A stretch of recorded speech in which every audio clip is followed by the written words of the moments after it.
Hello and good morning, Blue Jays fans. I am your host, Craig Borden, right here on Jays Latest, and we're going to talk all things Toronto Blue Jays baseball as we approach the All-Star game. Only 2 more weeks.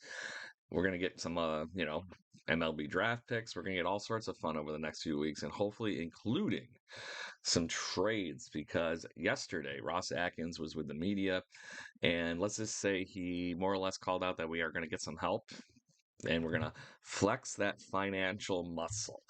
So the Blue Jays apparently are going to go all in on something, or at least attempt to go all in on something. So if you were going to open up your pocketbook right now, obviously we've been talking pitching to death. Let's talk the one other need that Ross ended up calling out yesterday was let's get an extra power bat to really complement the middle of this lineup. And if you're going to talk about positions of need in places we can continue to move around some of our wonderful young talent that has emerged, like Addison Barger, you talk about third base. So if you're going to go out on the three base market right now and pull around and see what you end up getting, you're probably going to end up looking at the big bat of Eugenio Suarez. He has been raking this season. He's got 26 home runs, a 257 batting average, and 69 RBIs. So he is probably the most highly touted bat at the moment on the trade deadline. He's just been a breath of fresh air. He's basically carrying my fantasy baseball team with the pick we put him in. Middle of the draft was insane. The amount of production we're getting out of that slot from him, but it's very interesting to see what he's doing this season. He is currently on a club option and will be a free agent at the end of the season. So there is a certain level of what can you get and what can you give up. Um, Being a rental, I have a strange feeling there's going to be a lot of people fighting for the power in his bat come the trade deadline, but there is a chance. And right now, the bigger chance on this whole thing is the Arizona Diamondbacks are looking to build up. So, what can they get in return that would push this over the top? You talk about a bat like him batting in tandem with Vladdy in the middle of this order. It is going to be very intriguing to see how many people all of a sudden start pitching to Vlad. And that is the bigger win here. Um, Having that little bit extra fear, which is what we were hoping to get from Anthony Santander, but we're going to get to that in just a moment. Suarez also is no slouch at defense, so he plays a good defense at third base. He is currently at his age 33 and will more than likely be an all-star in the National League because he's just, like I said, destroying baseballs. But to that point, he's a pretty good around player, other than the fact that he is a swing hard in case you hit it type. This will add some miss to the Toronto Blue Jays lineup. But in the little bit of playoff appearances that he had a few years ago, he also carried some good fun with the team too. He batted 300 with a home run, 3 RBIs in the three series with the Arizona Diamondbacks just a few years ago when they just missed out on the World Series. So there is some perks to the fact that you are getting him in that as well. So other news, apparently Anthony Santander was more hurt than we actually were led to believe. Apparently, he really actually injured his shoulder pretty damn badly when he ran into the wall in May in Anaheim. And in that, it's been a partial separation or a subluxation of his left shoulder. So that is the reason he has not currently resumed hitting activities. Everybody kind of thought it was just, maybe he's taking a timeout or whatever. But yeah, that's not as a person that's had a shoulder injury, that's no subtle feat to that point. So I hope Santander is getting better soon because his bat would also help with this from the left side and get him back to baseball activities as soon as humanly possible. So that was interesting to hear during that presser as well because it just was kind of literally out of left field. So sorry, horrible dad joke. Anyway, let's go to last night. The Blue Jays end up squeaking out a win, 5-4 against the New York Yankees, who are still currently in first place, but things got closer last night. Blue Jays 2 games behind, as they improved their record to 46-38 in the American League East. Certain things happened in this game where the Yankees kind of felt like they gave us this one at one point in the game. At least it was one inning that would not stop for them in the sixth.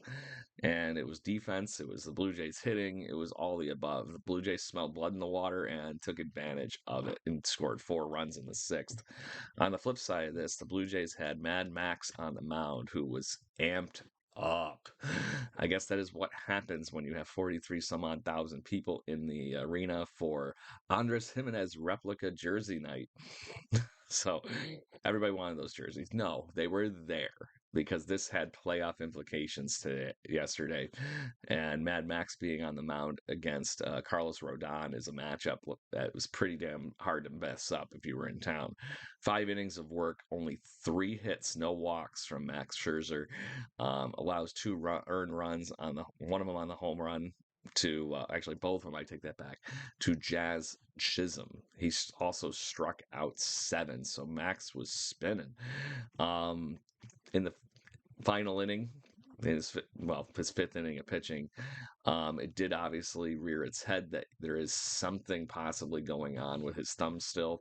It looked like he took himself out of the game after he went in after a brief mound visit right at the end of his inning. Did get out of it, but Max is obviously having a hard time with that thumb still, but the adrenaline obviously kept him going, and he didn't really comment too much on how it was feeling after the game, but he obviously was pretty happy with the start against the first place New York Yankees and being that amped up to be able to do that. So interesting to see that he'll hopefully bounce back from this, figure out what he needs to do to get the treatment in that pitching hand for the thumb and be able to spin it like Mad Max can, because we obviously just saw last night that when he's healthy enough, he can do a damn good job still on the mound, even at 40. Brandon Little comes in right after that, gives up a home run to, no, never mind, take that back. He gives up a run, allows the Yankees to creep back into it, but the bullpen holds tight. Mason Fluharty gave a home run to Cody Bellinger, which made it interesting at the end of the game here in the 8th. But not Trevor, Jeff Hoffman. Wow, this is going old school. I've been looking at too many old baseball cards lately. Jeff Hoffman picks up his 19th save in this one and gets the Blue Jays the W. Brandon Little ends up recording the win. But on this note, Vlad Jr. had a very great game, had a few RBIs. Blue Jays managed to keep Aaron Judge from really, truly doing a ton of damage against them. Shout outs to Nathan Lucas and Ernie Clement for scoring a few runs. Davis Schneider came up with a big hit to begin that inning in the 4th. And then Vladdy putting the cherry on top to put the Blue Jays up 5-3 at the time. The Cody Bellinger home run, as mentioned, did get the Blue Jays dinged up a little bit near the end of this game and got everybody on the edge of their seat. So let's move on to tonight, because the Blue Jays will be playing once again the New York Yankees. Max Fried versus Kevin Gausman. Gausman, fresh off of a great start where the splitter was splitting, still having a rough outing in his last few games and whatnot, but obviously made up hands down for that in Cleveland. Picked up the win in 8 innings, only allowing 2 hits and a walk. But before that, it was more or less he allowed 4 runs every inning or every game. So hopefully we get the right trend here for Kevin Gausman going forward. He's got to make sure he avoids Aaron Judge and Giancarlo Stanton like the plague in this lineup. 41 at bats for Aaron Judge. Spent 341 with 6 home runs and 12 RBIs, 2 home runs and 4 RBIs and 22 at bats for Giancarlo. Also, Paul Goldschmidt is batting currently .538 and 13 at bats, so that's no slouch as well against Kevin Gausman. On the opposition, I mentioned Max Fried is going to be on the mound, and Max Fried is having a Cy Young worthy season so far with a current 1.92 ERA in 108 innings. He is fresh off of a start in Cincinnati where he's struck out 7 and only allowed 4 hits and a walk through 7. So it's going to be no small undertaking for the Blue Jays on offense today, hence the reason maybe some offensive reinforcements are worthy. So Blue Jays fans, make sure you tune in right here on Jay's Latest and have a good time with us. We're going to have all the news we can humanly possibly can for you every day. And then make sure you check out jaybirdwatching.com, and we will be live Wednesday evening to talk all things Yankee series with our friend Anthony from Major League Brews. Obviously, we might have to have a few pints with that as well. So grab your beer bat and let's talk baseball Wednesday evening live. So make sure you join that chat and head over to jaybirdwatching.com for all the Jay's latest fun, along with all the fun we do with writing and podcasting as well. Hope you have a great day. And as always, go Blue Jays.